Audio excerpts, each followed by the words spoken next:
अस्सलाम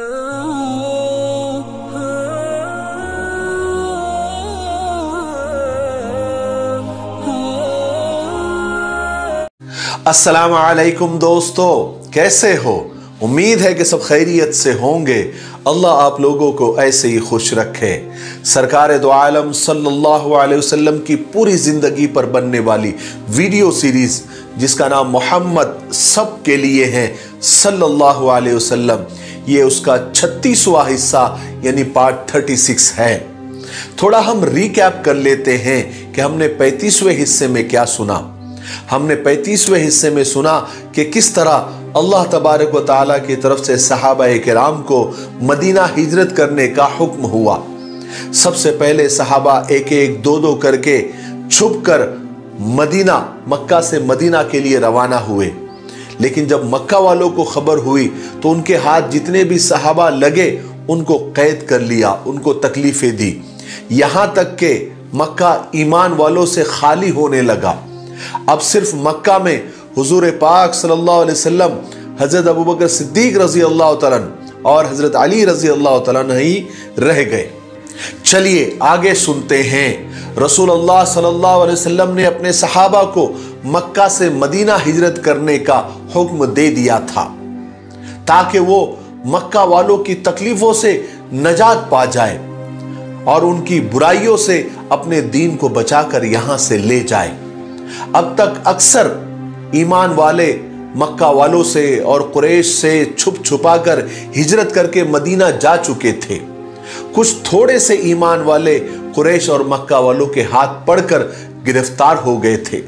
उन्होंने उन ईमान वालों को मदीना हिजरत करने से रोक दिया था, उन्हें कैद कर दिया था, उन्हें तकलीफें और अजाब देना शुरू कर दिया था और अपना सारा गुस्सा उन्हीं पर उतारा और उन्हें दीन से फेरने की बहुत कोशिश की।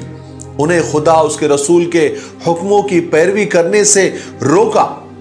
अब रसूल अल्लाह सल्लल्लाहु अलैहि वसल्लम अपनी हिजरत के लिए अल्लाह के हुक्म का इंतजार कर रहे थे ताकि वो अपने साथियों से जा मिले जिन्होंने अपने वतन को छोड़ दिया था और मदीने में अंसारी सहाबा के साथ जा मिले थे जिन्होंने रसूल पाक सल्लल्लाहु अलैहि वसल्लम की मदद की थी, जिन्होंने आपका साथ देने का वादा किया था, अहद किया था।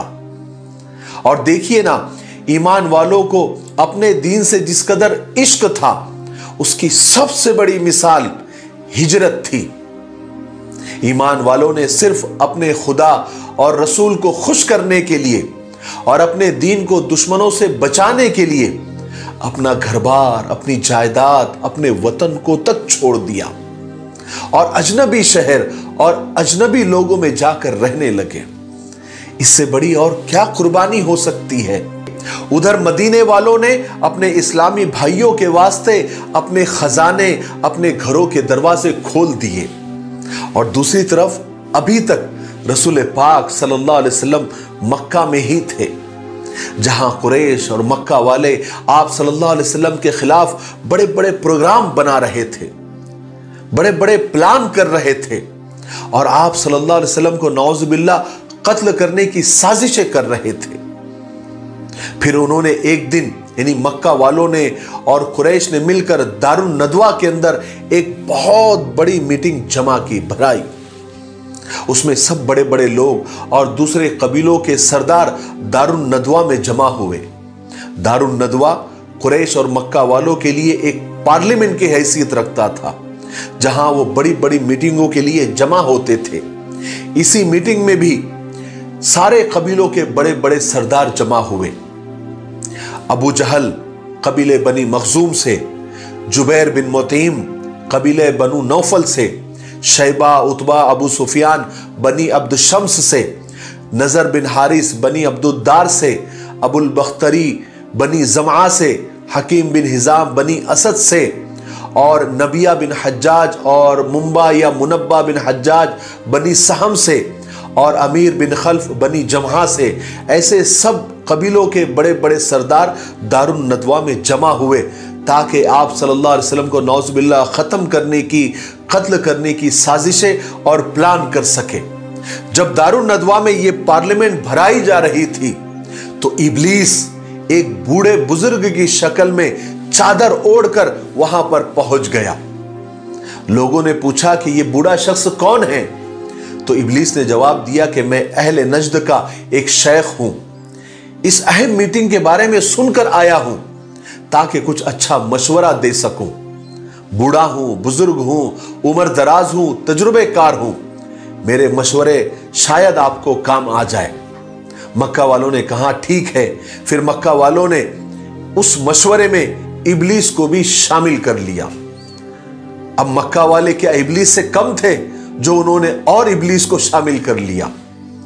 गर्ज के दारुन नदवा में उस वक्त की सबसे बड़ी पार्लियामेंट भराई गई थी और यहां जमा होने का मकसद भी यह था कि आपस में मशवरा करके रसूल पाक सल्लल्लाहु अलैहि वसल्लम के खिलाफ अब कोई आखिरी और सख्त से सख्त कार्रवाई की जाए, यानी आर पार की जंग की जाए।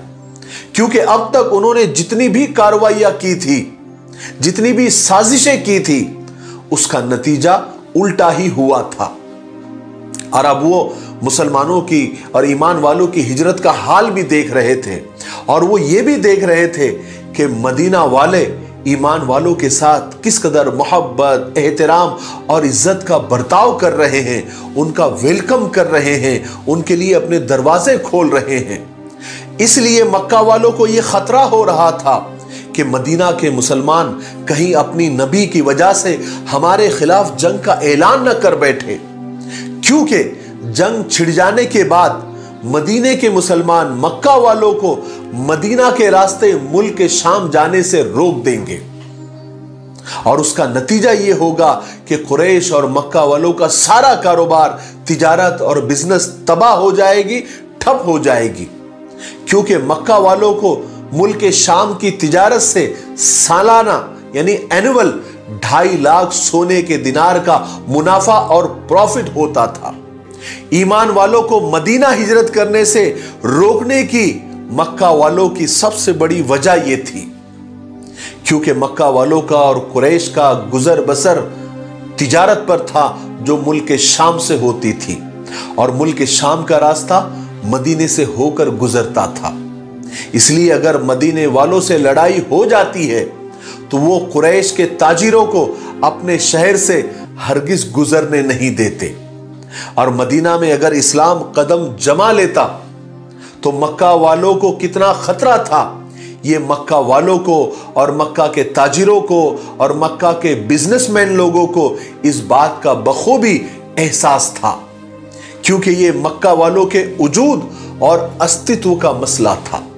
गर्ज के वो बहुत परेशान थे, इसलिए उन्होंने दारुन नदवा के अंदर इतनी बड़ी पार्लियामेंट जमाई और बड़ी मीटिंग की ताकि वो किसी तरह रसूल पाक सल्लल्लाहु अलैहि वसल्लम को अपने रास्ते से हटा दे। चुनांचे पार्लियामेंट शुरू हुई, यानी मीटिंग शुरू हुई। मुद्दा यही था कि रसूल पाक सल्लल्लाहु अलैहि वसल्लम को रास्ते से कैसे हटाया जाए। सबसे पहले अबुल बख्तरी ने खड़े होकर अपनी राय दी कि मेरी राय है कि मोहम्मद के हाथ पैर बांधकर उसमें बेड़िया डालकर एक कमरे में कैद करके उसके दरवाजे, खिड़कियां, रोशनदान सब मिट्टी और पत्थरों से बंद कर दिए जाए ताकि मोहम्मद अंदर घुट घुट के मर जाए, नाउजुबिल्लाह मिन जालिक, और उसका वही हाल हो जाए जैसे हमने इससे पहले कुछ शायरों का किया हुआ था। इस पर यानी इस राय पर वो नजदी बूढ़ा इब्लीस उसने एतराज किया और कहा कि खुदा की कसम, अगर तुमने उसे वहां बंद भी कर दिया और सारे दरवाजे, खिड़कियां, रोशनदान मिट्टी और पत्थर से बंद भी कर दिया तो उसका फरमान उस बंद दरवाजे के पीछे से निकलकर उसके साथियों तक पहुंच जाएगा। फिर वो लोग तुम्हारे ऊपर चढ़ाई करके तुम्हारे हाथों से उसे छीन कर लेकर जाएंगे। यह सुनकर तीसरे ने राय दी कि मेरी राय है कि मोहम्मद को पकड़कर एक तेज मिजाज और कड़वे दिल सरकश ऊंट पर बिठाकर उसे बांधकर दूर दराज रेगिस्तान में हम छोड़कर आ जाते हैं। फिर वो कहीं भी जाए हम उससे बेफिक्र हो जाएंगे। इस राय पर भी उस बूढ़े नजदी इब्लीस ने जवाब दिया कि मुझे इस राय पर एतराज है, मुझे कुछ बोलना है। ऐ कुरैश के लोगों, तुम देखते नहीं कि मोहम्मद की बातें कितनी अच्छी लगती है, उसकी गुफ्तगू कितनी मीठी है। क्या तुम उसकी मीठी और शीरी बातों को भूल गए? क्या तुमने उसको फरामोश कर दिया? वो जिससे भी बात करता है उसे अपना बना लेता है। लोगों के दिलों में उसका कितना एहतराम है। वो जहां भी जाएगा वहां के लोग उसके हो जाएंगे। ऐसा करने से हम मोहम्मद की तरफ से इत्मीनान नहीं कर सकते, क्योंकि अगर वो वहां के लोग उसके साथ हो जाएंगे और फिर उनकी मदद से वो तुम्हारे ऊपर चढ़ाई कर देगा और तुम्हें रौंद डालेगा। इस तरह तुम्हारी इज्जत और सरदारी तुम्हारे हाथों से छिन जाएगी। गर्ज के उस मीटिंग में सब अपनी अपनी राय देते रहे और एक दूसरे से उलझते रहे, मगर कोई फैसला नहीं हो सका। आखिरकार दुश्मन इस्लाम अबू जहल के सर को जुम्बिश हुई, उसके होठ हिले और जबान कैंची की तरह चलने लगी। अबू जहल बोला, अगर आप लोग कबूल करें तो मेरी कुछ मोहम्मद के बारे में अलग राय है। लोगों ने कहा कि अबुल हकम बोलो, क्या राय है? अबुल हकम ये अबू जहल का ही एक दूसरा नाम था, उसका लक़ब था।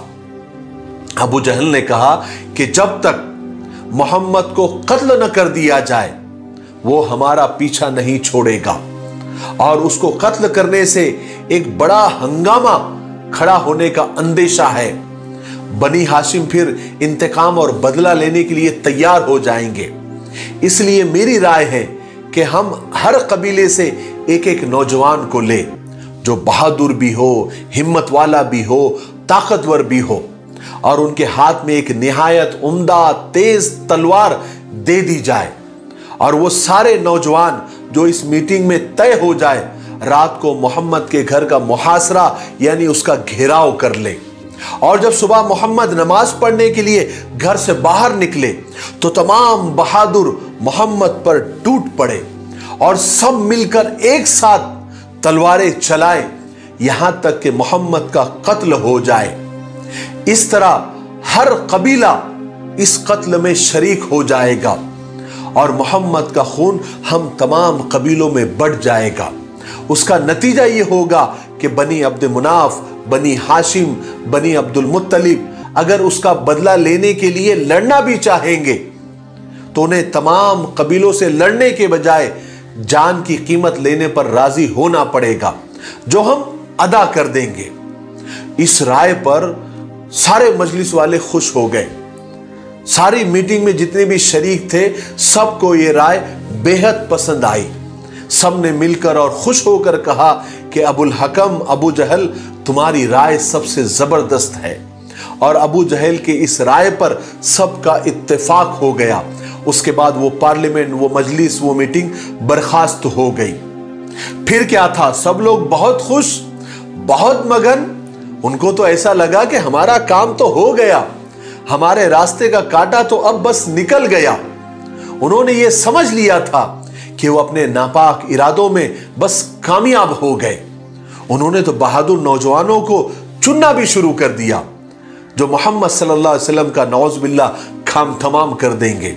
साथ ही उन्होंने तलवारों को छाटना शुरू कर दिया, उन्हें तेज करना शुरू कर दिया। मगर उन दुश्मनों के ख्वाबो ख्याल में भी नहीं कि जिस खुदा ने मोहम्मद को नबी बनाकर भेजा है वो खुदा उनकी हर चाल, हर साजिश, हर प्लान, हर मीटिंग, हर मशवरा, हर पार्लियामेंट से बाखबर है, उसको सब मालूम है।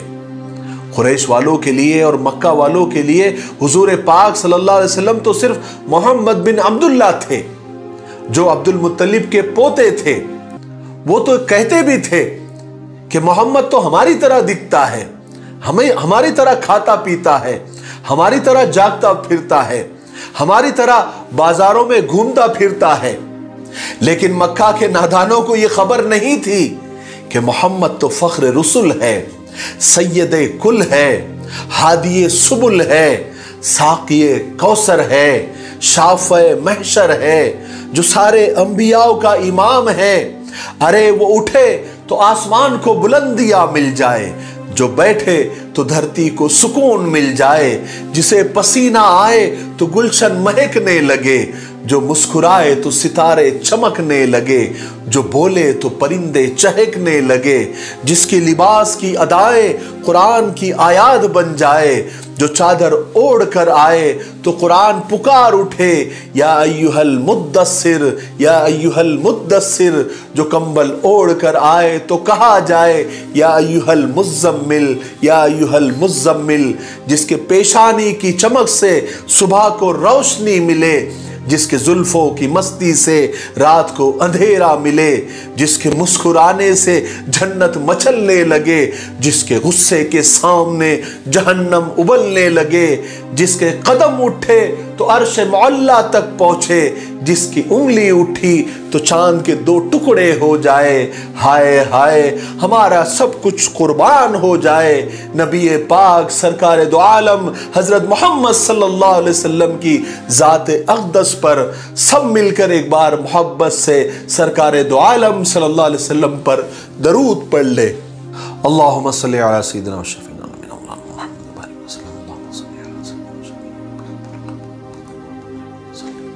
जब भी सरकार दो आलम सल्लल्लाहु अलैहि वसल्लम का नाम आ जाए तो दरूद शरीफ ज़रूर भी ज़रूर पढ़ लिया करें।